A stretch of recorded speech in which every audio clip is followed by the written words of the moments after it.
Okeylar, jahon chempionatlarida darvozabonlarni qilgan juda ham qo'pol xatolarni ko'ramiz. 7-o'rinda David De Gea'ning xatosi, Ronaldoga tepganida qaytara olmagan 3-3 bo'lgandi o'sha o'yin. 6-o'rinda Robert Green, okeylar. Bu ham juda qo'pol xato qilgan. Novaya Zelandiyaning darvozaboni edi adashmasam, meni bilmadim, to'g'rilab ketinglar.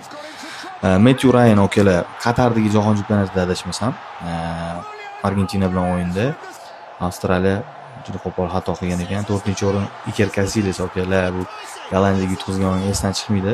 Juda ham qo'pol xato Iker Casillas legendadan. 3-o'rinda Igor Akinfeyev, hammasida bu juda qo'pol xato. Koreyaning o'yinchisi tepdi.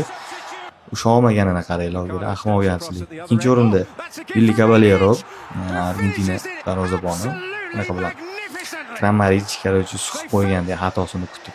1-o'rinda Hugo Lloris. Bu ham anaqa Xorvatiya bilan o'yinda Hugo Lloris ham juda ham qo'pol xato so'radi.